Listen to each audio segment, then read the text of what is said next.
Sí, buenas tardes a todos. Es para mí un gran honor continuar con el desarrollo del webinar Mujeres en Rojo SIAC, empezando a la segunda mesa de prevención cardiovascular en la mujer.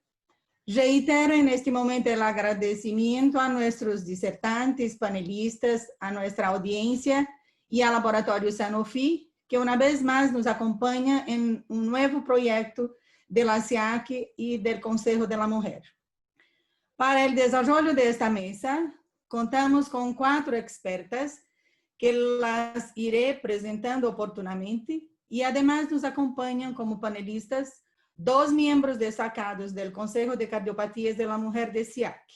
La doctora Keila Cordero, de Nicaragua, que es doctora en medicina por la Facultad de Medicina Villa Clara de Cuba, es presidente de la Asociación de Cardiólogos de Nicaragua, cardiólogo adjunto del Centro Cardiovascular Vivian Pellas y del Hospital Salud Integral y fellow del American College, American Nuclear Cardiology y de la SIAC. Y también la doctora Patricia Delgado de Ecuador, que tiene residencia en cardiología en el Instituto de Corazón de la Universidad de São Paulo.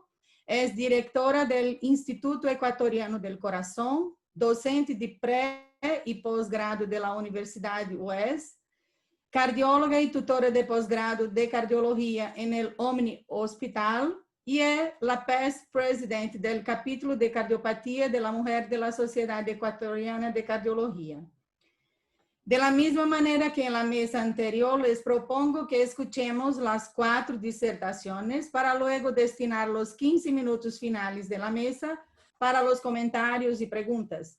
Es importante que las conferencistas respeten el tiempo estipulado de 15 minutos como máximo.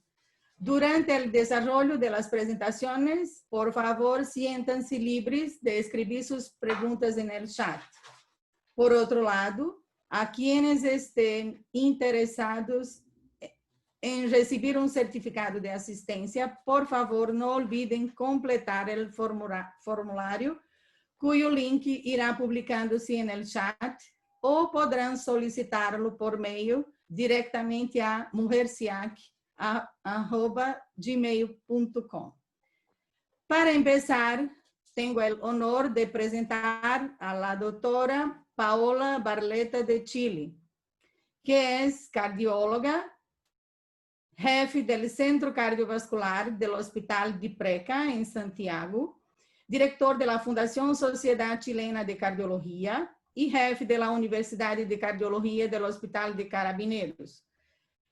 Es miembro de la Sociedad Chilena de Cardiología, del American College y del Consejo de Cardiopatías en la Mujer de la Sociedad Interamericana de Cardiología. El título de su conferencia es Dislipemias en la Mujer, los nuevos tratamientos. Bienvenida, doctora Barletta. Muchas gracias. Muchas gracias, estoy buscando.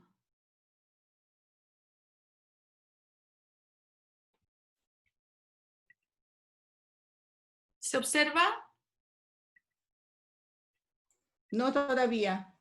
Ya. Déjame ver.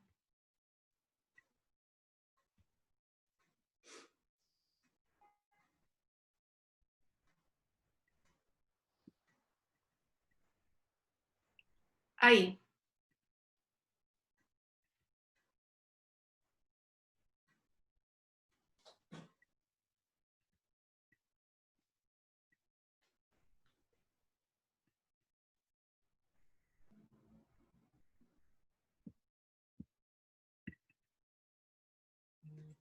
Ahora sí. Ahora sí, gracias. ¿Está bien ahí?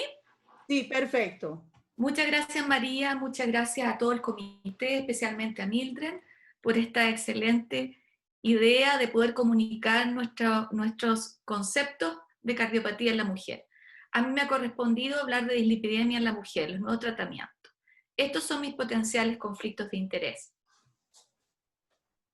Bueno, A lo largo de la vida, la mujer presenta cambios hormonales y cambios en lo que significa sus niveles de lipoproteínas. Es así como, durante el periodo de transición de la menopausia, se producen grandes variaciones en el perfil lipídico. Se observa un aumento del colesterol total, del colesterol LDL y de la apolipoproteína B. Aparecen LDL más pequeñas y densas y el colesterol HDL total y sus fracciones 2 disminuyen. La terapia de reemplazo hormonal con estrógenos aumenta el colesterol HDL y la subfracción del HD2 y disminuye el colesterol LDL. Cuando se asocia a al progestágeno, el incremento en HDL se atenúa. No obstante, no se ha asociado este supuesto beneficio en el perfil lipídico con reducción de riesgo cardiovascular. Aquí vemos a María Elena, una señora de 55 años que ya lleva 4 años de posmenopausia, fumadora activa e hipertensa, que acaba de saber que tiene un nivel de LDL de 145 y está preocupada porque no sabe si realmente le confiere o no un riesgo cardiovascular esta dislipidemia. Para ello, solamente ilustrar el estudio Interheart, que muestra el riesgo, el impacto en cursar con un síndrome coronario agudo, un infarto miocárdico. De los factores de riesgo, la dislipidemia fue el que mayor impacto tuvo en este riesgo coronario, y este riesgo fue similar entre ambos géneros. Por lo tanto, María Elena tiene riesgo. Ahora, la reducción del colesterol confiere el mismo beneficio cardiovascular con terapia farmacológica entre hombres y mujeres.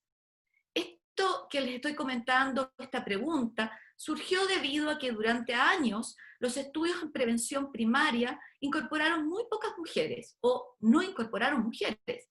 Es así como tanto el aporte del estudio Júpiter y el estudio Mega en Japón dio luz para poder salir de esta duda. En el caso, le estoy mostrando una tabla de endpoints general, primarios y secundarios en población femenina masculina con el estudio Júpiter con roxastatina. Y vemos cómo el endpoint primario mostró un beneficio el reducir el colesterol con roxastatina tanto en hombres y mujeres. No así en todos los puntos solos, porque no había suficiente potencia por el menor número de mujeres. Pero esto se puede diagramar e ilustrar mucho más fácil cuando juntamos la data general de 27 estudios clínicos en el análisis de colaboradores publicados hace unos años atrás en el Lancet, donde analizamos tanto la población sin enfermedad aterosmatosa y aquella con enfermedad vascular ya definida. La reducción de 1 milimol por litro, que equivale a 38 miligramos por decilitro entre hombres y mujeres, como la diferencia se observa en prevención primaria no tan abismantemente, pero sí se observa un beneficio. Lo que sí es categórico es que cuando vamos a analizar población con enfermedad ya establecida, como podría ser un síndrome coronario agudo, el beneficio es similar en hombres y mujeres. Es así como la última guía de lípidos europea hace un hincapié sobre el manejo de lipidemia en mujeres e indica que el tratamiento con estatinas es altamente recomendable para prevención primaria en mujeres de alto riesgo cardiovascular aterosclerótico, que no se debe indicar terapia antilipídica en mujeres que estén planificando un embarazo durante la lactancia y que las estatinas se recomiendan para prevención secundaria en mujeres con las mismas indicaciones y objetivos que en los hombres. Esta gráfica ilustra lo anterior y muestra cómo, según el grado de riesgo del individuo, vamos a hacer hincapié en lograr un objetivo terapéutico. Si estamos frente a un hombre o una mujer con un síndrome coronario agudo, vamos a tener una consideración de muy alto riesgo y vamos a tratar de llegar a un LDL que, según la guía europea, debería estar cercano a 55 miligramos por decilitro o bajo este.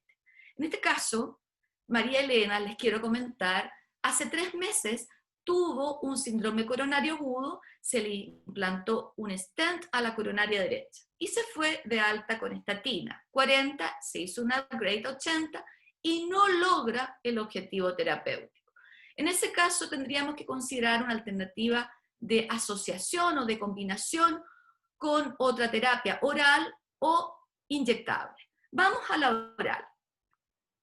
Por bien ustedes conocido el uso del ezetimibe, lleva bastantes años ya utilizándose asociado a estatinas. Y para ello ilustrar el estudio IMPROVE-IT, el estudio más importante en este sentido, con población post-infarto.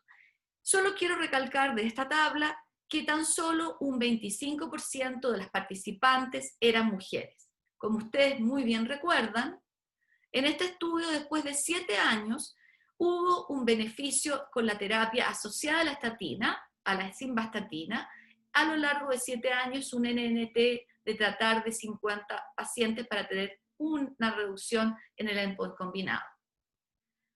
Pero como estamos hablando de mujeres, quiero mostrarles el análisis por género de Chris Cannon, donde se demuestra que en mujeres el uso de ezetimibe asociado a simvastatina logró una reducción de 19% en eventos.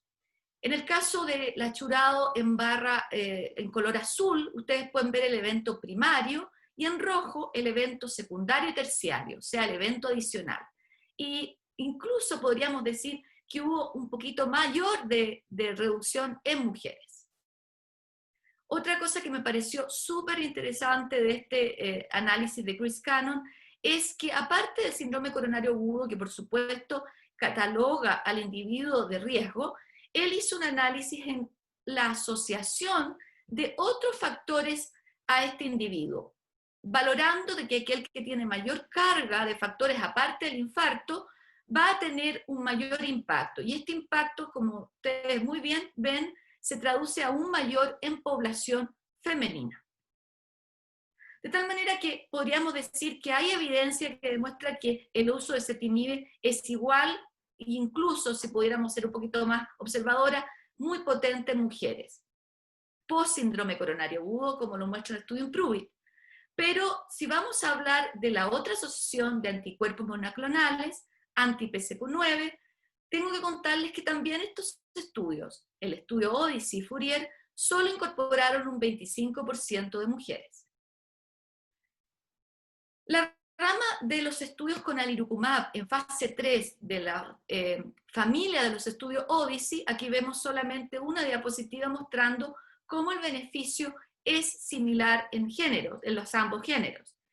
Y este trabajo presentado en el ACC virtual de este año por Vera Bittner, del Odyssey Outcomes, muestra cómo en todos los puntos el efecto de usar alirocumab por síndrome coronario agudo fue útil y mejoró eventos cardiovasculares independiente del género. Si vamos a analizar la data del Fourier, vamos a encontrar que el impacto de bajar el colesterol con evolocumab asociado a estatina es similar en ambos géneros, y que el endpoint combinado de 5 puntos evidenció una reducción de riesgo similar. Lo que no es similar, y quiero demostrar acá, y se ilustra muy bien por los colores, es que la tasa de eventos a 3 años no es la misma. Si ustedes ven la línea azul versus la línea verde, ven que en varones a 3 años hubo una tasa de evento de 15.3 versus 12.5 en mujeres.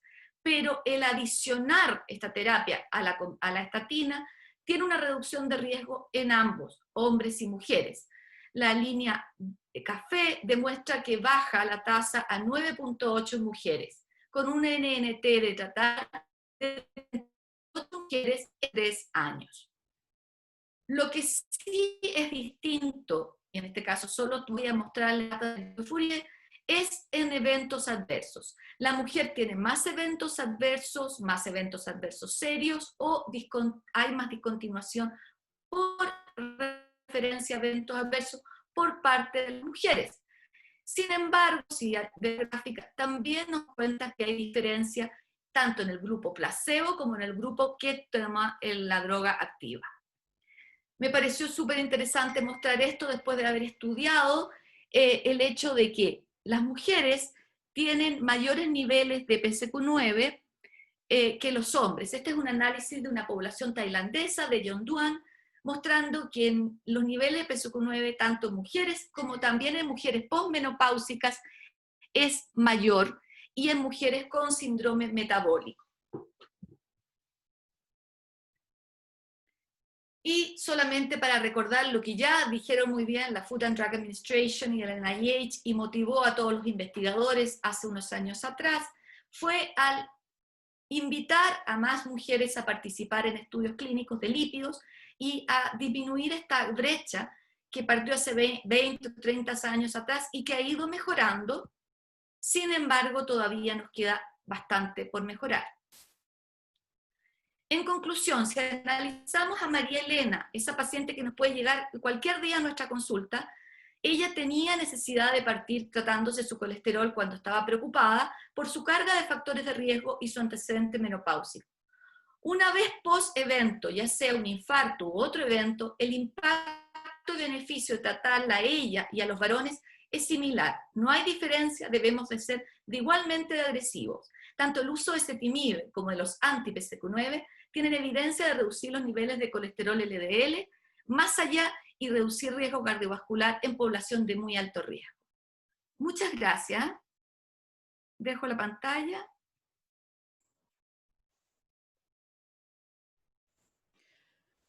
Muchas gracias, doctora Paola Barletta, por su importante y muy esclarecedora disertación.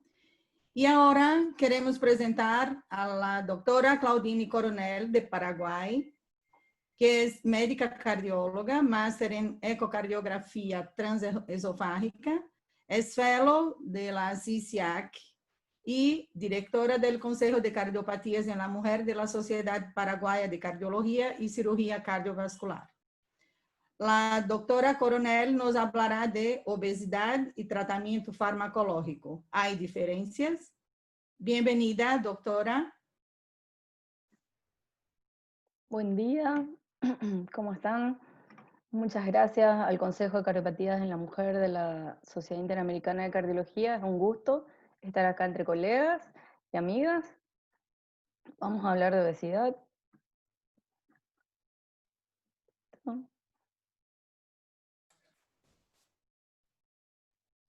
Perfecto. No tengo conflicto de interés en el tema. ¿Qué es la obesidad? La obesidad es una enfermedad crónica recurrente. Esto es importante. Tiene la definición de una acumulación excesiva de grasa que compromete la salud. Es una de las definiciones más antiguas de la obesidad, desde la OMS. Esta obesidad aumenta la mortalidad y la morbilidad tanto en varones como en mujeres, siendo causa de discriminación, inequidad en los empleos, en la educación e incluso en la atención a la salud. ¿Qué es la adiposidad precisamente? Hay un nuevo término, no tan nuevo, adoptado por los endocrinólogos, que la obesidad es una enfermedad crónica basada en la adiposidad. Como vimos, es crónica, basada en cómo está distribuida la adiposidad, no solamente en el peso. Porque podemos tener una persona que tenga el mismo peso, pero con una distribución diferente de masa muscular y con una distribución diferente de adiposidad. Una será obesa, la otra puede ser una persona con una masa muscular importante o un paciente añoso con una obesidad sarcopénica. Sabemos que la obesidad está asociada a enfermedades y condiciones que ya compañeras que precedieron ya hablaron: hipertensión, diabetes, diabetes gestacional. Básicamente la obesidad y esta enfermedad crónica por adiposidad es la madre de todas estas. Sabemos, que la obesidad además tiene un riesgo en la mortalidad por todas las causas mayor a medida que se incrementa el índice de masa corporal, que también está bastante estudiado. Y también sabemos que a mayor peso, mayor mortalidad, a mayor disminución de peso, mejoran estos datos de mortalidad, estos datos de morbilidad en los pacientes, según el porcentaje de descenso de peso. La epidemiología es importante en la obesidad antes de entrar con todos los datos de tratamiento. La obesidad se calcula actualmente por la OMS que existen más de 600 millones de personas en el mundo que son obesas, ¿sí? Esta obesidad afecta en mayor proporción a todas las mujeres en todos los continentes, considerando casi que 1 de cada 3 mujeres es obesa, no con sobrepeso, obesa. Como vemos en la tabla de la derecha, podemos ver que hay mujeres obesas de mayor prevalencia que los varones obesos, pero aparte existen mayores mujeres en la escala de extrema obesidad mayor que los varones, ¿sí? Este mapa mundi tenemos por un lado los varones, que están del lado rosadito, en el que tenemos pacientes obesos varones en todo el mundo, pero el lado oscuro, el lado oscuro del mapa mundi, estamos nosotras, las mujeres, con mayor porcentaje de obesidad en casi todo el mundo. Por eso es importante la obesidad en la mujer. En Latinoamérica, ¿cómo estamos? Mal. En todos los países, en casi todos los países, hay un aumento en la prevalencia de la obesidad, siendo mi país, Paraguay, uno de los más altos en la región, el más alto en la región, de Sudamérica por lo menos.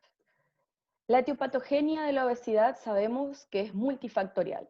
No solamente están las campañas comerciales con productos altamente azucarados, con productos altos en grasas, sino además existe un factor genético predisponente y también un factor ambiental y socioeconómico. Tenemos desde el punto de vista anatómico varios ejes en los cuales podemos interferir o en los que deberíamos de interferir para tener un tratamiento completo de la obesidad. Un tratamiento integral de la obesidad debería tener este eje periférico y del sistema nervioso central completamente intervenido, desde el intestino delgado, el estómago que produce grelina, la insulina producida y la leptina por el tejido adiposo, al igual que el páncreas con la insulina. Entonces, ¿cómo vamos al tratamiento? El tratamiento de la obesidad se basa en 3 grandes pilares. Primero que nada, y siempre, cambios en el estilo de vida. Esto implica una alimentación más saludable, actividad física regular, cambios en hábitos tóxicos, ¿sí? Si nuestro paciente no puede bajar de peso en forma importante, desde 5% consideramos que ya es un descenso de peso suficiente, entonces vemos que es necesario agregar fármacos. ¿Para qué? Para ayudar a que estos cambios en el estilo de vida sean más sencillos. Si con fármacos no tenemos un descenso de peso suficiente, entonces, y tenemos ciertos parámetros, ya llegamos a una cirugía bariátrica, ¿sí? Pero siempre, incluso la cirugía bariátrica, siempre implementando cambios en el estilo de vida. Y también fármacos. En la cirugía bariátrica se vio mejores pronósticos a largo plazo con fármacos, ya lo veremos. La farmacoterapia actualmente tiene indicaciones de un paciente adulto con obesidad, con un índice de masa corporal mayor a 30, o un paciente adulto con sobrepeso asociado al menos una comorbilidad relacionada al peso, hipertensión arterial, o diabetes, o dislipidemia, o apnea del sueño, y en quienes hayan fracasado las medidas habituales de tratamiento. No se recomienda iniciar una terapia y un tratamiento medicamentoso de la obesidad sin haber hecho un cambio conductual, un cambio del hábito de vida. Los fármacos antiobesidad siempre deben ser prescriptos por médicos que estén acostumbrados al uso de estos fármacos y con un tratamiento integral, nunca de manera aislada, siempre por lo menos con cambios en el estilo de vida, porque con eso comenzamos. La terapia, el tratamiento de terapia farmacológica para la obesidad es un coadyuvante, no es un tratamiento individual. Entonces, ¿qué hacemos a manera farmacológica en una mujer y en un varón? Acá tenemos una niña. Con los fármacos actualmente aprobados tenemos posibilidades de disminuir el apetito a nivel del sistema nervioso central con algunos fármacos o inhibir la absorción de grasas con el orlistat. Actualmente Existen no muchos fármacos aprobados. A lo largo de la historia se vio que fármacos aprobados para tratamiento de la obesidad fueron retirados, ya sea del mercado, ya sea por la FDA o por la Agencia Europea de Medicación, por diferentes efectos adversos. Actualmente tenemos fármacos aprobados que son la fentermina, el Orlistat, la fentermina topiramato de liberación prolongada, la lorcacerina, el bupropión naltrexona de liberación prolongada y la loriglutide.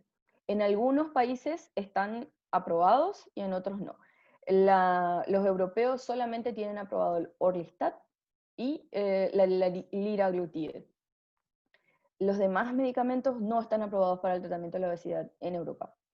El mecanismo de acción de estos fármacos son a nivel del sistema nervioso central, como la fentermina y el topiramato, la lorcacerina también, y el Orlistat, que es el único que trabaja fuera del sistema nervioso central, disminuyendo la absorción de ácidos grasos a nivel intestinal por una disminución de la lipasa pancreática.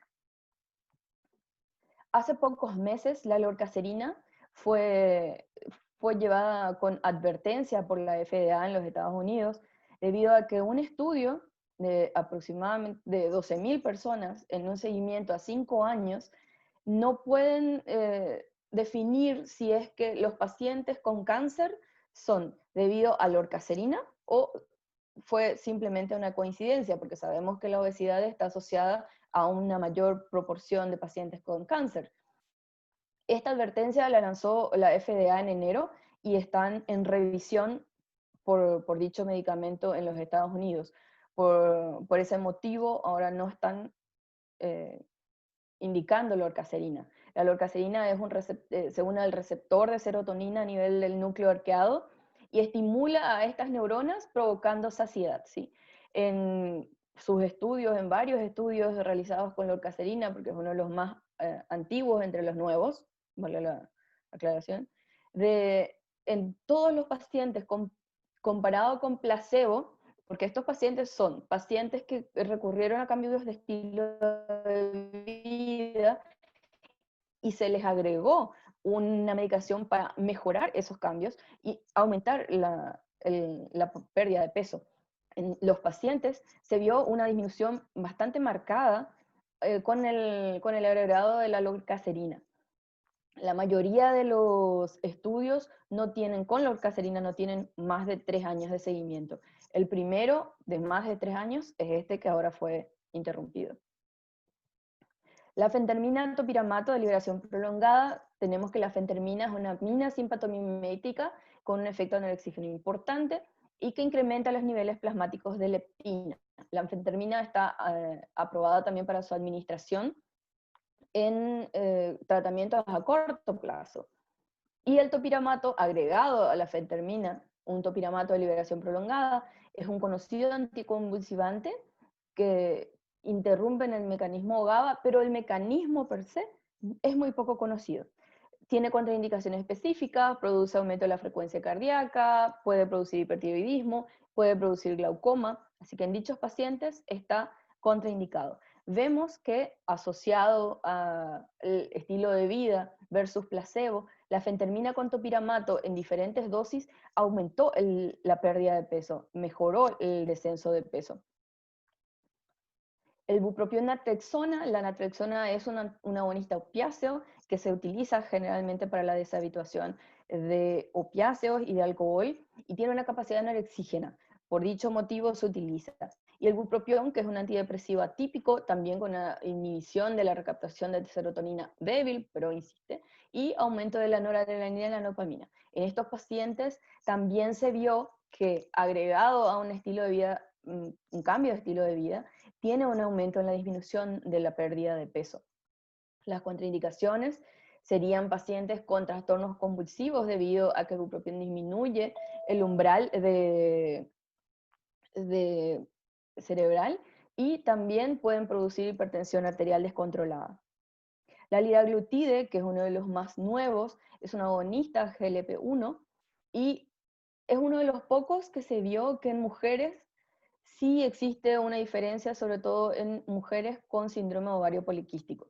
La liraglutide es primariamente un medicamento para tratamiento de la diabetes y se vio que a dosis más altas la liraglutide también aumenta el descenso de peso en forma importante versus el placebo, ¿sí?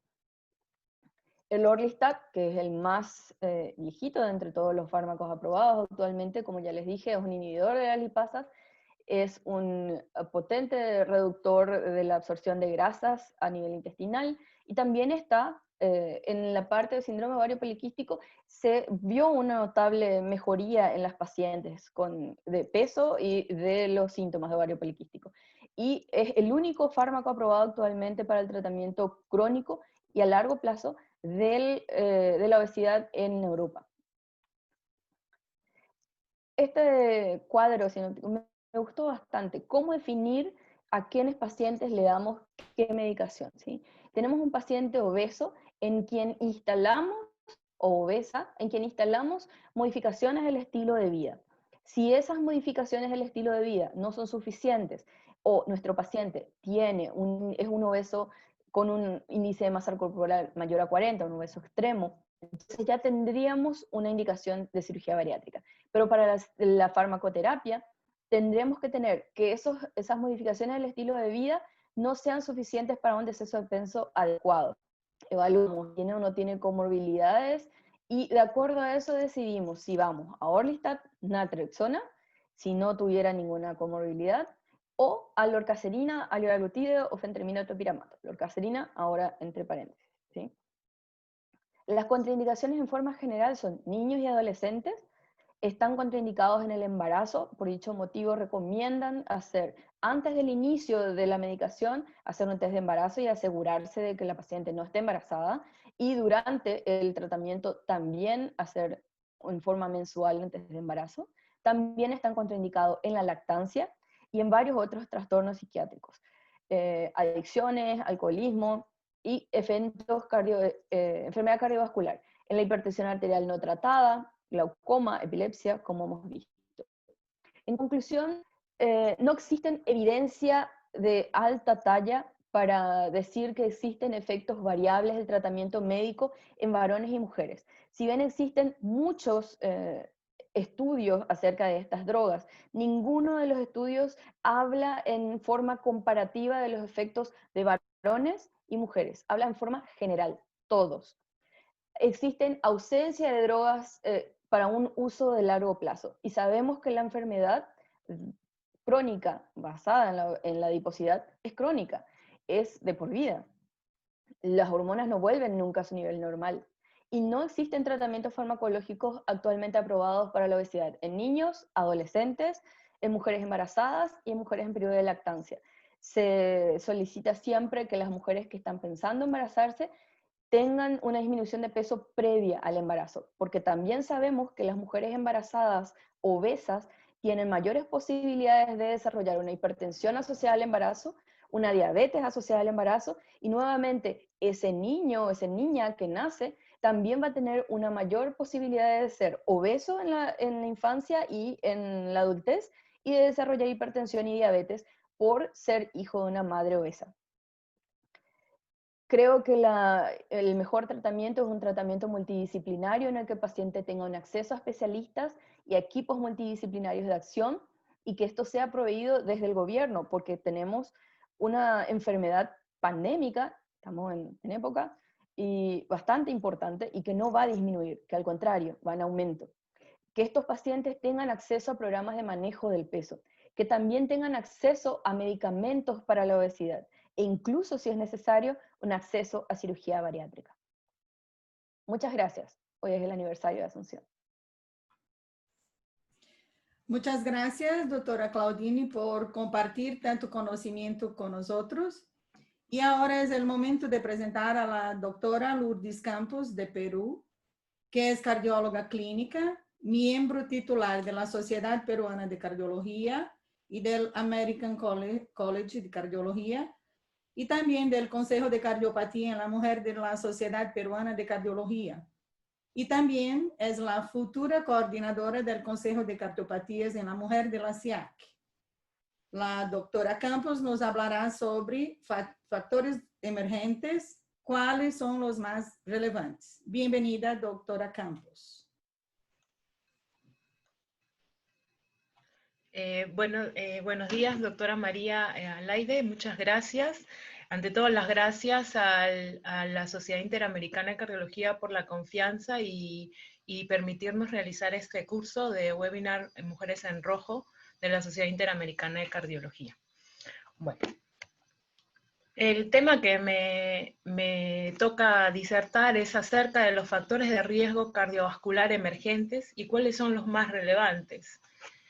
Y lo que tenemos que decir es que ya desde hace muchos años atrás se describen factores de riesgo como la cardiovascular, como la hipertensión arterial, la diabetes, la dislipidemia, el Doctora tabaco. Campos, no tenemos tu pantalla todavía. A ver, perdón.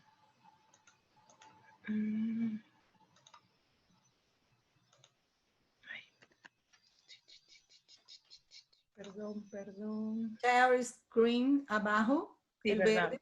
perdón, sí. ¿Ahora sí? Sí, está llegando. Ahora sí. Muchas gracias. Ya, disculpen. Bueno, les decía que tenemos los factores de riesgo que comúnmente se describen, el de hipertensión arterial, diabetes, dislipidemia, el tabaco, la inactividad física y la presencia de obesidad y sobrepeso. Sin embargo, se agregaron algunos factores de riesgo que eran inherentes a la mujer, al tema de la gestación y el tema hormonal, como son la presencia de trastornos hipertensivos durante el embarazo, la diabetes gestacional, la presencia de parto prematuro o de nacidos con bajo peso para la edad gestacional o de partos pretérminos. La enfermedad autoinmune, que era mucho más frecuente en mujeres, se fue cubriendo y mayor presencia de enfermedad cardiovascular, así como el tratamiento de cáncer de mama por quimioterapia o radioterapia, y la presencia de depresión y la importancia que tenía en la mujer. Ya en el año 2019 agregan algunos factores de riesgo más específicos aún relacionados con el tema hormonal, como son el ovario poliquístico, la insuficiencia ovárica prematura, la menopausia fisiológica o la menopausia quirúrgica, y algunas complicaciones del embarazo, específicamente como se las había mostrado previamente.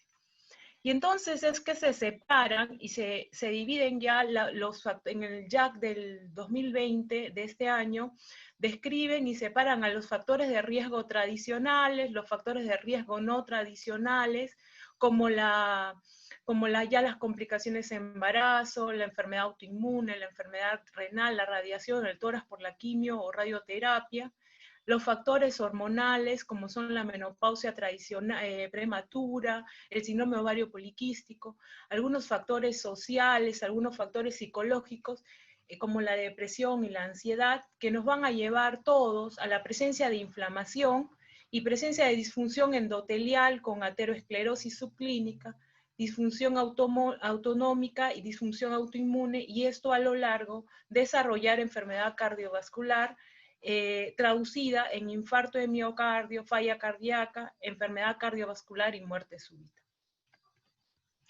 Si lo analizamos, para poder comprender este cuadro, entender que la presencia de una bolita significaba una asociación débil, la presencia de dos de ellas significaba una asociación moderada, y la presencia de tres de las bolitas era una asociación bastante fuerte con la enfermedad descrita.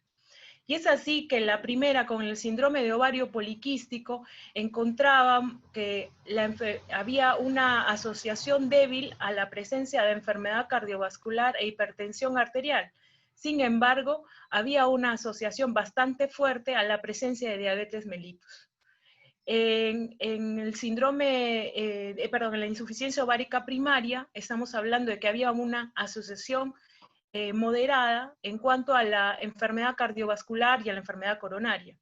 En los cuadros hipertensivos del embarazo y la preeclampsia se nota evidentemente que hay una asociación bastante fuerte a la presencia de hipertensión arterial a futuro, pero también hay una asociación moderada en cuanto a la enfermedad cardiovascular o la enfermedad coronaria, la presencia de stroke o la presencia de diabetes mellitus. El tema de la multiparidad también nos da una asociación bastante fuerte con la enfermedad cardiovascular. El tema de las pérdidas o abortos nos puede mostrar que hay una asociación de grado moderado con la enfermedad coronaria. Y es así que si lo vemos de otro punto de vista, o de otro gráfico, la presencia de obesidad, diabetes e hipertensión van a llevarnos durante el embarazo, asociado a desórdenes durante el embarazo, como la hipertensión gestacional, la preeclampsia, a desarrollar mayor probabilidad a menos de 10 años de presentar hipertensión arterial en ambos casos. Y el hecho de tener un nacido pequeño para la edad gestacional o un parto pretérmino, una probabilidad alta de a menos de 10 años desarrollar enfermedad cardiovascular o desarrollar hipertensión arterial. Y a más de 10 años, imagínense, la mayoría de a más de 10 años ya tenemos en el tema de hipertensión gestacional y preeclampsia una probabilidad alta de hipertensión, pero también hay una probabilidad de enfermedad coronaria, enfermedad cardiovascular en diferentes grados, ¿no? Incluso la presencia de stroke y mortalidad. Así como que con los de edad, con niños nacidos con bajo peso y partos pretérminos, nos da incluso una alta probabilidad de hipertensión, de enfermedad coronaria, stroke, falla cardíaca y mortalidad. Esto quiere decir, y sin embargo, durante nuestro interrogatorio muy poco hacemos la pregunta de si es que ha tenido alguna pérdida o han tenido niños con bajo peso al nacer, ¿no? Es bastante difícil hacer la pregunta con que si tuvo o no tuvo hipertensión. Imagínense la siguiente pregunta que prácticamente no la hacemos. Y entonces veamos algunas alteraciones hormonales como el síndrome de ovario poliquístico y la menopausia.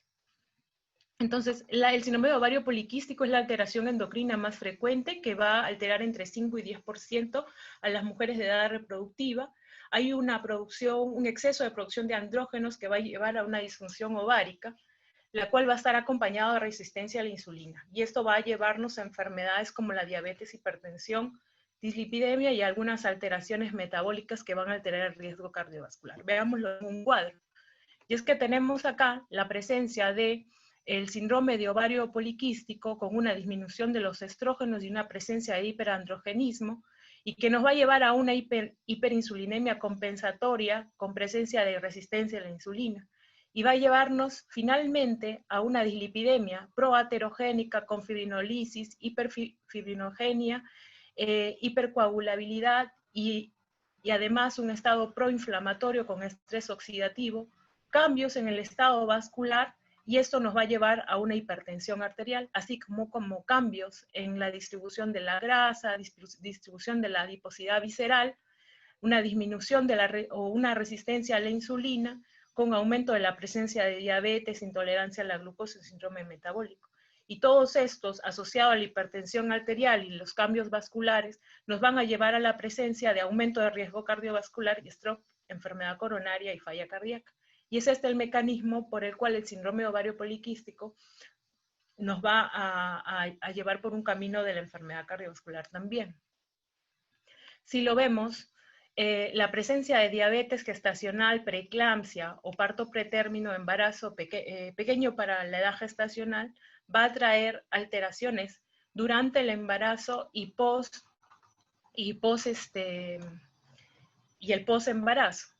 Tenemos las alteraciones metabólicas, la inflamación, la disfunción vascular.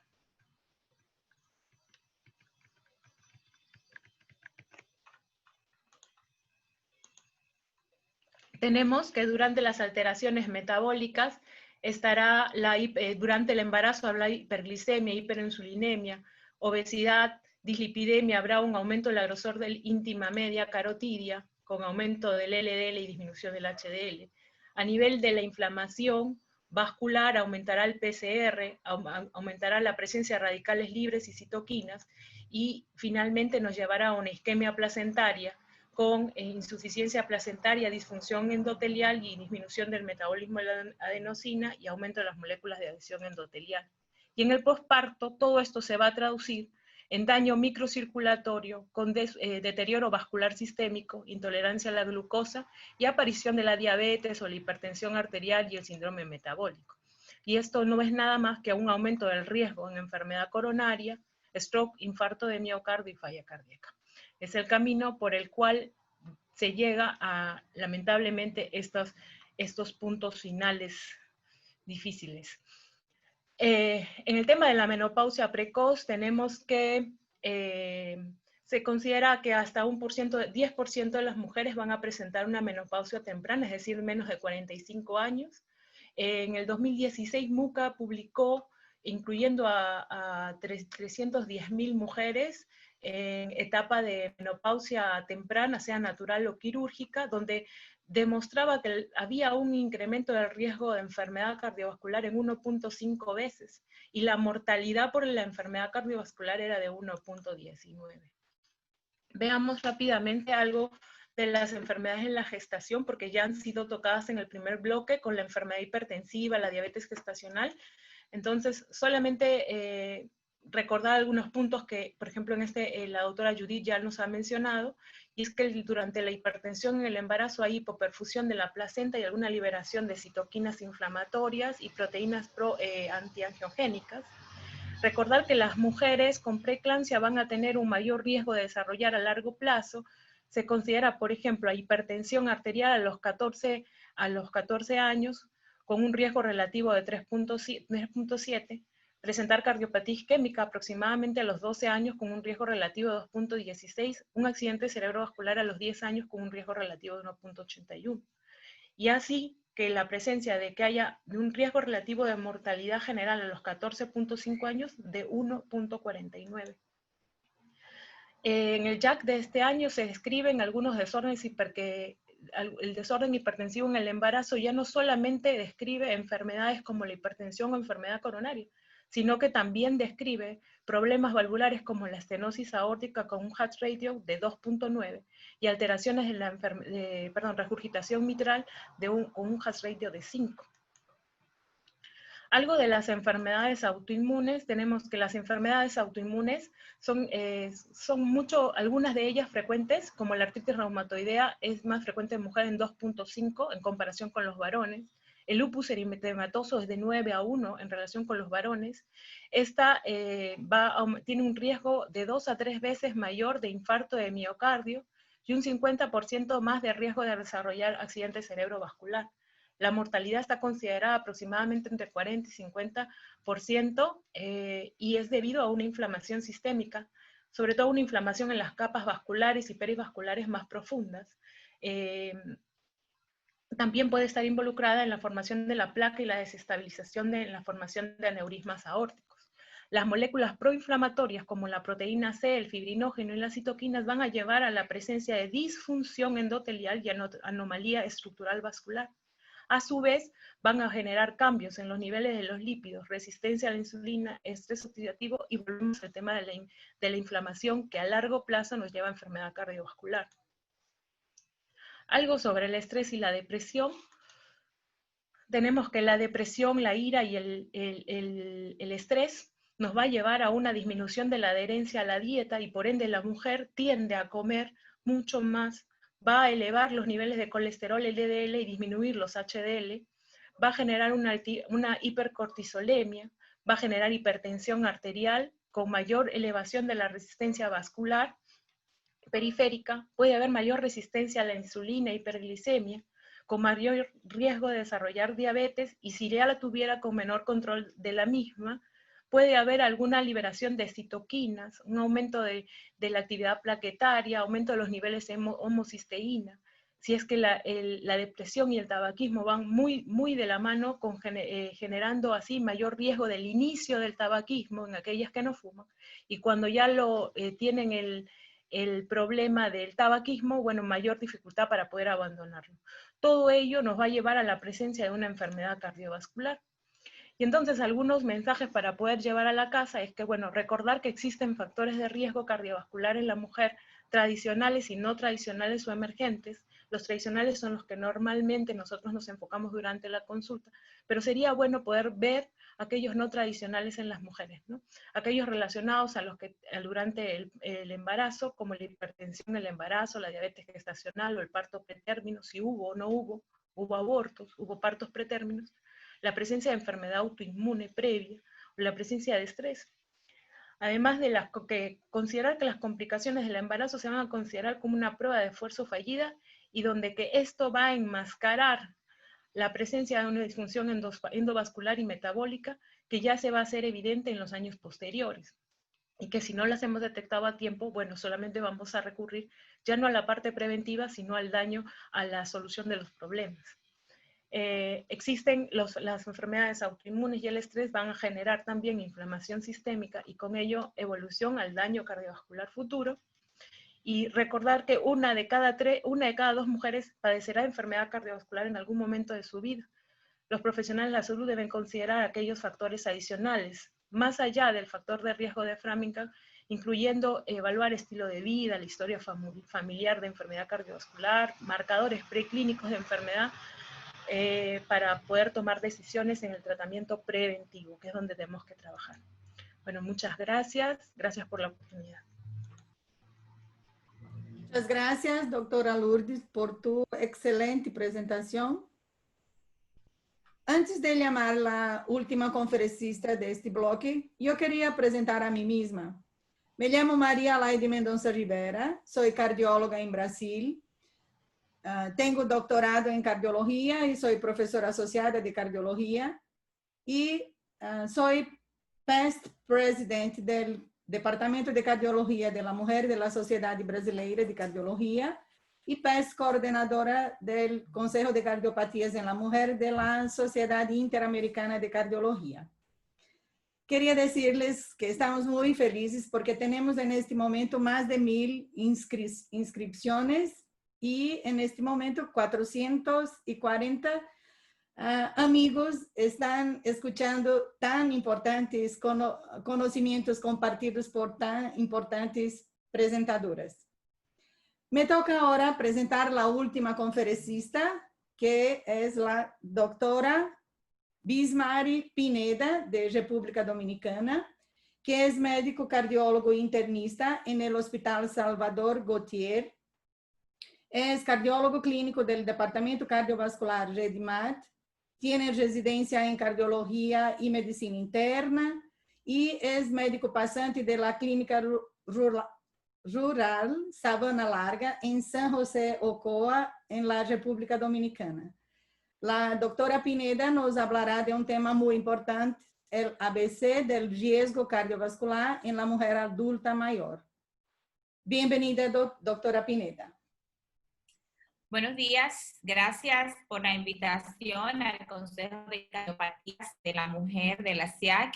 Para esta presentación no tengo conflicto de interés y como pueden observar en estas fotografías, el grupo de mujeres adultas mayores representa definitivamente una población bastante diversa, muy heterogénea en cuanto a sus características, no solo por la edad, sino también que es un amplio margen de los 65 años en adelante, también por su estado de salud físico, mental, por sus niveles socioeconómicos y sobre todo por sus hábitos, creencias y conocimientos acerca de la salud cardiovascular. Por tanto, colocarle el mismo sombrero a la mujer adulta mayor en cuanto a riesgo cardiovascular es un poco difícil, pero es lo que voy a tratar de hacer en los próximos minutos, hablándoles del ABC del riesgo cardiovascular en la mujer adulta mayor. Como pueden ver en esta gráfica, podemos notar que la edad es un poderoso factor de riesgo cardiovascular, ya que a partir de los 65 años se incrementa el riesgo cardiovascular de aparición de la primer stroke, las primeras hospitalizaciones por enfermedades cardiovasculares y la muerte. Como podemos ver en este corte del estudio Framingham, a medida que nos vamos haciendo viejos, tanto hombres y mujeres, tenemos un incremento en lo que es la mortalidad cardiovascular, pero en la mujer, sobre todo, este cambio a partir de los 65 años es drástico y pasamos a tener de un bajo riesgo cardiovascular a un alto riesgo cardiovascular, desarrollándose esta 7 a 10 años más tarde que en el hombre. Ya la doctora Lourdes presentó esta gráfica que me encantó y yo solo quiero puntualizar que la mujer adulta mayor que durante sus años mozos, durante su juventud, se mantuvo expuesta a estos factores de riesgos, estuvo expuesta a estos detonantes sociales y determinantes sociales que nosotros nunca prestamos atención en nuestra historia clínica, pues ya en la adulta mayor vamos a encontrarla a veces posterior al infarto y nos toca dar los cuidados paliativos en pacientes muy frágiles. Algo que tenemos en común es el grado poco de conocimiento que tenemos del impacto que tiene la enfermedad cardiovascular en la mujer. La mujer desconoce que su principal causa de mortalidad a cualquier edad, sobre todo a partir de los 45 años, es la enfermedad cardiovascular.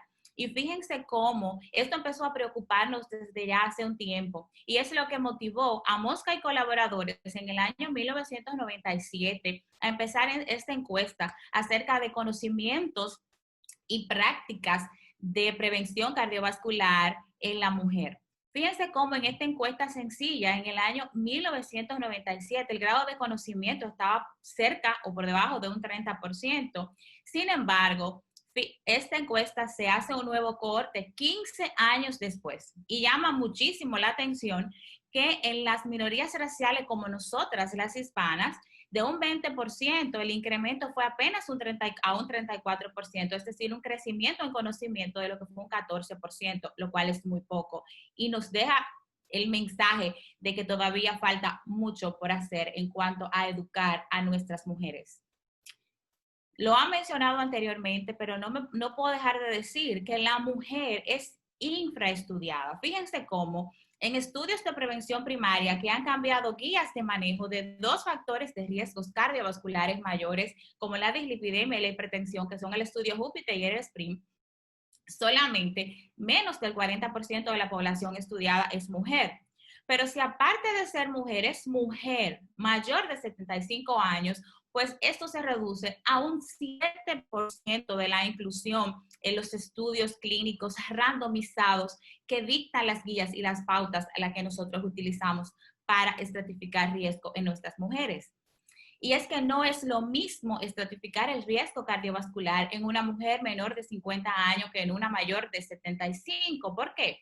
Porque después de los 75 años de edad, pues la falla cardíaca está por encima de lo que es la enfermedad cardiovascular como eventos cardiovasculares mayores. Probablemente a una mujer de 88 años no le preocupe mucho su probabilidad de eventos coronarios a 10 años y a estratificar riesgo a corto plazo sea un poco más efectivo.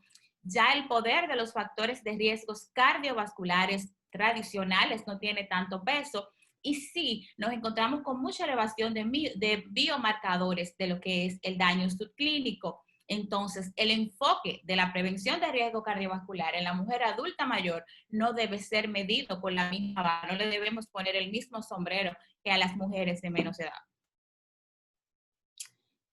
Otro, lo que se llama brecha, ¿verdad?, que nosotros tenemos en cuanto a la estimación de riesgo cardiovascular en esta población, es que fíjense hasta qué edad llegan generalmente los estimadores de riesgo. Y le voy a poner el ejemplo de los 2 que más utilizamos, el score de los europeos, validado en una población importante, población europea, no población hispana, que mide eventos cardiovasculares a 10 años. Y esto definitivamente que los adultos mayores no tiene mucha utilidad, pero quise traerlo porque fíjense cómo en la mujer hasta los 55 años el riesgo cardiovascular es mínimo. Y ya a partir de los 60 años el riesgo cardiovascular es muy parecido al riesgo cardiovascular en el hombre y nuestras mujeres necesitan saber esto.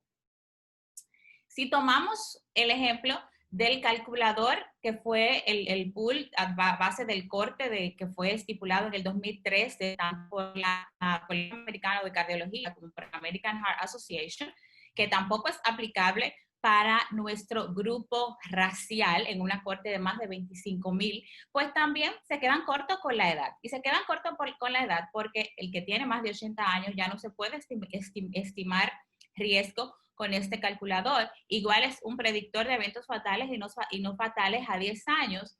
Y también, importantemente, no incluye la insuficiencia cardíaca ni las hospitalizaciones por esta como puntos cardiovasculares duros, que como vimos son predominantes por encima de la cardiopatía isquémica en la mujer y el hombre adulto mayor. Y es que la insuficiencia cardíaca en la mujer también sabemos que tiene diferencias particulares, sobre todo en la mujer adulta mayor a la del hombre. Y fíjense cómo las mujeres, aquí en rojo, tienen peores resultados, ¿ok?, que los hombres en cuanto al punto compuesto primario y sobre todo a todas las causas de muerte. Y las mujeres con falla cardíaca son más sintomáticas y tienen, por tanto, peor calidad de vida. Es por esto que me encantó este paper que encontré en JACC justamente del año 2018, y es que propone hacer o agregar al cohorte del calculador del 2013 del American Heart, agregar tres parámetros importantes, que es medir biomarcadores, medir troponinas cuantitativas pro-BNP, además que medir PCR de alta sensibilidad. ¿En qué grupo de pacientes? Lo más interesante es que esto se hizo en una cohorte del estudio ARIC, que fue parte importante de este pool, de este calculador, y fíjense cómo en cerca de 6,000 pacientes entre 72 y 81 años en promedio, 62% de estos eran mujeres, o sea, mujeres añosas, adulta mayor, la población de la que estamos hablando, y se planteó estimar el riesgo cardiovascular a 4 años, a un periodo más corto. ¿Qué se vio? Pues aquí pueden ver en este Kaplan-Meier cómo cuando nosotros al calculador le agregamos los biomarcadores medidos, pues nos encontramos que tiene mayor sensibilidad y mayor especificidad. Y no obstante eso, encontramos que la insuficiencia cardíaca fue superior, fue un factor, un detonante, un evento cardiovascular mayor por encima de la cardiopatía isquémica, lo cual nos plantea a nosotros hacer un enfoque diferente en la mujer adulta mayor. ¿Qué podemos hacer entonces? ¿Está todo perdido? ¿Qué vamos a hacer con estas pacientes? Pues lo más importante es una buena historia clínica. Y ya anteriormente la doctora Lourdes mencionó cómo el ovario poliquístico, las enfermedades inflamatorias, la hipertensión gestacional tienen implicaciones a futuro en esta mujer, pero no en el futuro inmediato. Y también les robé este slide, pero lo que quiero puntualizar es que no solamente es cardiopatía isquémica, sino también falla cardíaca y enfermedad valvular, pero fíjense cómo las mujeres que tuvieron trastorno hipertensivo del embarazo, diferente a las que no, tienen mayor probabilidad de estos eventos, pero fíjense a partir de qué edad se empieza a dividir la curva. A partir de los 60 y los 65 años para todos los puntos finales. Detrás de esto es lo que nosotros debemos andar en la mujer adulta mayor a la hora de estimar y trabajar las estrategias.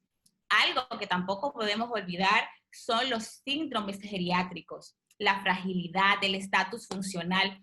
Fíjense cómo en esta revisión, pacientes con diagnósticos cardiovasculares, que fueron su diagnóstico de admisión, 60% tenía un síndrome geriátrico. Y estos síndromes geriátricos, sobre todo la fragilidad, tienen un impacto en cuanto al pronóstico. Y es que la fragilidad y la enfermedad cardiovascular tienen un vínculo muy estrecho. Ambas aparecen con la edad. Y todos aquellos pacientes cardiovasculares de más de 65 años, de un 25 a un 50%, suelen tener cierto grado de fragilidad. Y esto es importante, por supuesto que sí, porque desde la prefragilidad ya se puede ver cómo incrementa lo que son los eventos cardiovasculares y que el approach de este paciente debe ser enfocado a lo que es entrar en programas de rehabilitación cardiovascular. En la consulta podemos medir fácilmente con calculadores, con este score, poniendo a nuestro paciente a caminar y ver su velocidad de la marcha. En pacientes mayores de 75 años que tengan una expectativa de vida de más de un año y que no tengan pues eventos como cáncer metastásicos que ya de por sí le dan el grado de fragilidad. Entonces, la mujer adulta mayor con enfermedad cardiovascular es una mujer multimórbida. ¿Y qué significa multimórbida? Significa que tiene más de 3 condiciones clínicas importantes. No es cierto que sus pacientes de consulta tienen anemia, riesgo de caída, artritis, depresión, enfermedades crónicas como la enfermedad renal, la fibrilación auricular. ¿Y qué esto conlleva? Mayor riesgo de caída, temor de sangrado, y sabemos que los antiagregantes y los anticoagulantes son parte esencial del manejo de nuestros pacientes, y esto nos lleva a la polifarmacia, es decir, que a la hora de agregarle una nueva molécula a un paciente, el beneficio definitivamente tiene que superar con mucho riesgo. Este pastel me encanta, que resume lo que es la prevención primaria, aplicado obviamente a una población no adulta mayor, pero que quiero de aquí puntualizar 2 cosas. Dejar de fumar, la dieta y la actividad física es beneficioso a cualquier edad. Tratar la diabetes en el adulto mayor, sabemos que no debemos ser tan estrictos por el riesgo de hipoglicemia que tienen estos pacientes, y eso lo aprendimos del estudio ACORD, del estudio BAT, del estudio ADVANCE, donde bajar los niveles de hemoglobina glicosilada como parámetros pues tienen un impacto negativo en la población adulta mayor, tanto hombre como mujer. Pero voy a puntualizar lo que es el manejo del colesterol. La doctora Paola lo explicó bastante claro, las indicaciones de tratamiento para manejar la dislipidemia, pero quiero puntualizar algo en la mujer adulta mayor, al igual que la hipertensión en la mujer adulta mayor y el uso de aspirina. En cuanto a la hipertensión, ¿hasta dónde vamos a llegar? Las guías que nos dicen. La guía americana del 2017 dice en los pacientes mayores de 65 años, 130-80, sí, el que no sea de 130, y los europeos son un poquitito más conservadores. Pero, ¿qué vemos? Este estudio lo traigo a colación porque fue de cerca de 4,000 pacientes mayores de 80 años y el 60% eran mujeres. Y como ustedes sabrán, cuando uno encuentra un estudio donde la mayor parte de la población es mujeres, ahí es donde tenemos que pegarnos, porque ahí es donde nosotros podemos más aprender. ¿Y qué vimos? Que llegar a niveles de presión de 150-80 es suficiente para reducir la mortalidad por todas las causas. Y estudios como el SPRING, que cambiaron guía, demostraron que en los pacientes de mayor edad, una terapia intensiva de tratamientos antihipertensivos da más riesgo de hipotensión ortostática, más riesgo de caídas, y entonces a la hora de controlar la presión en esa mujer adulta mayor, son puntos a tomar en cuenta. En cuanto al manejo de los lípidos, fíjense cómo en la prevención primaria se quedan en los 75 años y nos dicen que después de los 75 años, para la hora de estratificar el riesgo, uno tiene que ir a ver esos enhances o esas condiciones que potencializan el riesgo cardiovascular y nos dejan la responsabilidad a nosotros de si dar tratamiento estatínicos o tratamiento no estatinas o no. Quiero presentarles este estudio, que es el estudio PROSPER, importante porque tenía pacientes con riesgo cardiovascular, cerca de 6,000 pacientes, adultos mayores, y fíjense cómo dar pravastatina en prevención primaria en estos pacientes en el hombre logró una reducción de un 15%, pero en el subanálisis de mujeres adultas mayores, el tratamiento con estatina en prevención primaria no demostró tener beneficios adicionales. Es por esto que a la hora de iniciar tratamiento de estatina en los pacientes mayores de 75 años hay muchas cosas a tomar en cuenta, desde la comorbilidad de las expectativas de vida y la voluntad del mismo paciente, que nunca debemos olvidar. Esto es esta gráfica que está muy práctica y es tomada de unas recomendaciones de prevención primaria, de prevención cardiovascular en la mujer, que salió justamente hace 2 meses en JACC, que desde el año 2011 no se hacía una actualización de recomendaciones para manejo de enfermedad y riesgo cardiovascular en la mujer. Miren a ver si estamos en una desventaja bastante seria. ¿Y qué vemos ahí? Que el uso de estatina en las mujeres ellos lo limitan a los 75 años como recomendación. No se debe usar en pacientes de bajo riesgo, y en pacientes que tienen riesgo intermedio se puede considerar. Sin embargo, a partir de los 75 años no hay una recomendación clara. En la prevención secundaria está claramente establecido que el uso de estatinas en la mujer da beneficios. Sin embargo, en todos los rangos, ¿verdad? En todos los porcentajes vemos como las mujeres, a pesar de tener indicación de estatina posterior a un evento cardiovascular, coronario o cerebrovascular, reciben menos estatinas que el hombre. ¿Y qué tal la aspirina? Sabemos que la aspirina, sobre todo desde hace unos 3 años, con el estudio ARRIVE y otros estudios que fueron presentados en el Congreso Europeo de Cardiología del año pasado, claramente dejaron establecida que los pacientes de bajo riesgo, inclusive en intermedio, no tienen indicación. Pero quiero compartir con ustedes el estudio ASPRI. Este estudio de cerca de 20,000 pacientes en prevención primaria, uso de aspirina, mayores de 65 años, y me encantó porque más de la mitad eran mujeres. ¿Y qué pudimos ver? Que la reducción de eventos cardiovasculares en pacientes que no eran de alto riesgo, no hubo diferencia estadísticamente significativa en la reducción de eventos y sin embargo sí hubo incrementos en las tasas de sangrado. Entonces, ¿qué nos dicen las recomendaciones 2020 del JACC para pacientes en cuanto a prevención primaria? Bueno, no está indicado en prevención primaria de forma rutinaria en pacientes después de los 70 años, sobre todo si tienen historia de sangrado. Se puede considerar en pacientes que tienen grandes riesgos cardiovasculares, alto riesgo, como score de calcio elevado, historia de enfermedad prematura o algún factor de riesgo cardiovascular mayor que no podamos controlar, siempre y cuando tenga bajo riesgo de sangrado. En prevención secundaria, la evidencia grita de que sí tiene indicación, siempre tomando en cuenta los criterios de fragilidad que vimos anteriormente. Entonces, ¿qué podemos decir del riesgo cardiovascular en la mujer adulto mayor? La mujer adulto mayor es un grupo muy heterogéneo, no podemos ponerle el mismo zapato a todas, no podemos tener la misma receta para todas. El común denominador es que con la edad hay mayor riesgo cardiovascular, tenemos una elevada disparidad tanto en el conocimiento que tiene la propia mujer de su riesgo cardiovascular, como el conocimiento de la ciencia, porque no nos incluye en las investigaciones como es debido. Hay limitaciones en los scores, sobre todo por encima de los 75 años a la hora de estimar el riesgo. Debemos prestar especial atención a los síndromes pediátricos, sobre todo la fragilidad que está presente en cerca del 50% de todas nuestras pacientitas cardiovasculares que tienen más de 65 años. No olvidar siempre andar detrás de descompensación y de riesgo de falla cardíaca, más que descompensación y riesgo de lo que es la cardiopatía isquémica. Importante incluir esos biomarcadores que nos hablan de daño subclínico, como es el ProBNP y las troponinas de alta sensibilidad. El riesgo, el ABC del riesgo cardiovascular en la mujer adulta mayor no es una receta para todas y debemos tener un sombrero para cada una de nuestras pacientes. Muchas gracias. Muchas gracias por la excelente presentación.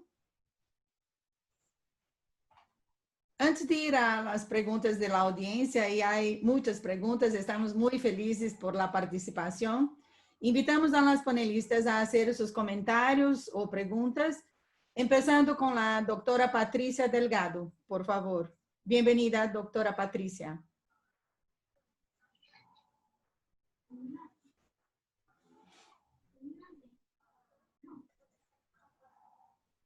Hola, ¿me escuchas, María Laide?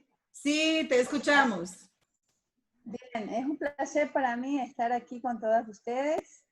Muchas gracias, María Laide, gracias a Mildred y a todo su comité organizador por esta gentil invitación. Patricia, queremos verte. Por favor, pone tu cámara. Ah, perfecto. Bienvenida. Ahí estamos, ok. Bien, mucho agradecimiento para ti, María Laide, por tu excelente coordinación. A Mildred y a todo su grupo de colaboradoras para organizar este excelente webinar con excelentes resultados. Y le tengo una pregunta a Paola. Dentro del contexto de la prevención primaria, ¿está usted de acuerdo con las guías europeas de dislipidemia del 2019 en las que las mujeres únicamente se recomienda tratamiento médico en aquel grupo de mujeres de alto riesgo, mientras que en los hombres se recomienda el tratamiento obligatorio según los niveles de LDL y de su riesgo cardiovascular? Y como sabemos ya desde un riesgo cardiovascular leve y moderado, que tengan más de 190 miligramos de LDL, ya debería ser instaurado. A ver, las guías en general, las guías americanas y las guías europeas se basan por el score. Tú me estás preguntando por la guía europea reciente. La guía europea, la guía así es. europea reciente analiza el score, que es la puntuación, cuando es de prevención primaria, ¿ya? Porque ya si tú tienes alguna condición, como por ejemplo infarto, como mostré, tú ya pasas a no necesitar una puntuación. Pero no hace una salvedad entre mujeres y hombres. Analiza la misma gráfica y dice cuál es su puntuación. Su puntuación es el score. Lo que pasa es que la mujer, como muy bien dijo una panelista, cuando tú analizas las puntuaciones como el score es muy bajo en una mujer joven. Entonces, si yo estoy analizando una mujer de 45 años, primer punto, la puntuación tanto de Framingham, la americana o el score va a ser muy bajo. Entonces ya la va a sacar de esa línea. Por lo tanto, nosotros, como muy bien dijo Lourdes, tenemos que analizar otros factores de riesgo y las puntuaciones de riesgo subestiman el riesgo. Segundo punto, Patricia, la mujer joven también tiene mayor riesgo de daño teratogénico con las estatinas. Entonces tú tienes que ser muy prudente y poner en un balance. Pero si pensamos en la mujer que puse yo, 55 años ya sin posibilidad de ser madre y riesgo, y teniendo carga de factores, tú probablemente tienes que hacer un upgrade de la puntuación y el sano juicio tuyo va a promoverte. En ese sentido, nosotros tampoco podemos basarnos solamente en una guía europea o en una guía americana. Ok, sí, pero mira tú que en la prevención secundaria, en todas las guías, la actuación y las indicaciones son por igual en hombres y en mujeres, indistintamente, ¿no? Sí. Pero definitivamente que en la prevención primaria la mujer está un poco, todavía hay un espacio gris, como tú dices, en la asociación de comorbilidades, tal vez eso haría inclinar nuestra indicación para un lado o para el otro. Pero el inicio de estatinas, de repente tal vez la falta de estudios randomizados controlados que avalen y sustenten el uso de estatinas en mujeres, han hecho considerar, ¿no crees eso? Su limitación en el uso. Noel Bailey-Mertz hace unos años atrás, en la presentación del ACC último de esta guía de lipio americana, dijo eso, pero la verdad es que los estudios randomizados, hay algunos como el Woodscope que no tuvo ninguna mujer. El estudio ABSCAP-TEXCAP tuvo como un 10%, y fueron solamente 2 estudios en prevención primaria, lo que te comenté. El Júpiter, mencionado también por la doctora Bismari, y el estudio MEGA de población japonesa, que realmente es distinta. Entonces, lo que preconiza la Food and Drug Administration es que todos los estudios tengan mayor participación de mujeres. Por ese motivo es que no necesariamente hacer un estudio solo de mujeres, incorporar más mujeres. Bien. ¿Algo más, doctora Patricia? No, verdaderamente que sí, que este llamado que nos hace Paola es importante. Solo en la revisión que hice, solo 2 metaanálisis, el Cochrane del 2012 y otro del 2015, es donde mujeres y hombres se igualan, y definitivamente que los resultados son similares en disminuir los MACE en sexo masculino y femenino. Pero falta mucho, y más que todo introducir más mujeres en los estudios de investigación. Muchas gracias. Quiero llamar a la doctora Keila Cordero para sus consideraciones o preguntas. Bienvenida.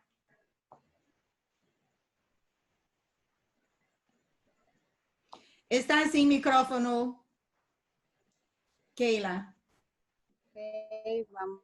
Perfecto ahora. ¿Ahora sí me escuchas? Sí, te escuchamos. Okay. No sé si me estás viendo, si tengo que ir al video. Perfecto. Estamos viendo. Entonces, muchas gracias. Bueno, de inicio, felicidades a todas las exponentes por el alto nivel científico y académico de las charlas. Yo creo que lograron realizar en 15 minutos una síntesis extraordinaria acerca de los temas que eran de amplio, ¿verdad?, espectro, y también al comité organizador por el evento. Bueno, me gustaría comenzar, ¿verdad?, con la doctora Pineda, que de una excelente manera logró resumir esta mujer mayor de 65 años con multifactores y considerada con una alta multimorbilidad, generalmente por la mayor cantidad de enfermedades crónicas que la afectan.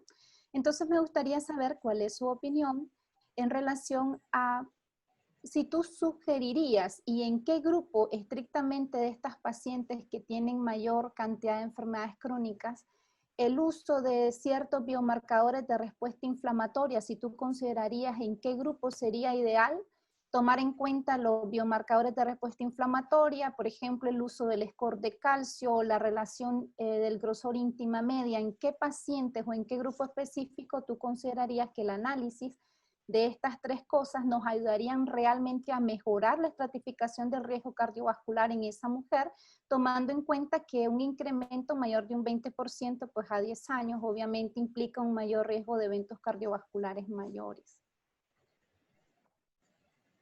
Excelente pregunta.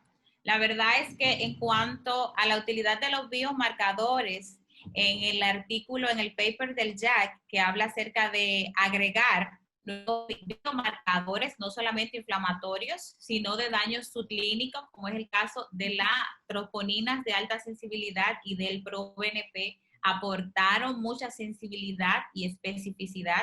Ahí estuvo también agregado lo que fue la proteína C reactiva de alta sensibilidad. Pero ¿qué se vio? Que la asociación, el modelo completo que incluía los tres parámetros, aumentaba tanto para infarto, la sensibilidad y especificidad, como para stroke. Sin embargo, cuando separamos la PCR sola, hubo mayor asociación con el stroke que con el infarto. ¿De acuerdo? Sí tuvo utilidad. ¿En qué grupo etario? Bueno, si nos vamos y extrapolamos ese estudio en particular, la población tenía entre 75 y 82 años. Ya a partir de los 80 años, realmente debemos irnos más a los síndromes geriátricos que a los marcadores. Igual aplica para el score de calcio. El score de calcio tiene muchísima utilidad. Sabemos que pacientes que tienen una estimación de riesgo borderline, que tú no puedes definir en base a eso el riesgo, pues está indicado un score de calcio. ¿En qué grupo etario? Sobre todo entre los 65 y los 75 años de edad. Por encima de los 75 años de edad ya sabemos que las arterias van a estar muy calcificadas, que eso no va a dar mucho ruido y que aparte de eso uno tiene que individualizar, como decía yo con el sombrero, en el sentido de que cómo va a cambiar mi conducta a partir de ahí en un paciente mayor de 80 años, que generalmente es frágil, tiene enfermedad renal con el tema, tiene también lo que el paciente generalmente tiene mucha fragilidad. Entonces, a partir de los 80 años yo creo que debe imperiar más en nuestro criterio lo que son los síndromes geriátricos. Y entre los 65 y 75 años ya hay que irnos más a lo que son los marcadores de inflamación y el score de calcio. Perfecto. Muchas gracias. Si crees que tengo oportunidad, me gustaría dirigir una pregunta a la doctora Campos. Por favor. No sé cómo estamos en tiempo. Ok. Entonces, en relación con estos factores de riesgo emergente que están relacionados, ¿verdad?, con la mujer, me gustaría saber cuál es tu opinión acerca de la terapia de reemplazo hormonal relacionado con la menopausia, o sea, aquella menopausia natural que ocurre de manera precoz.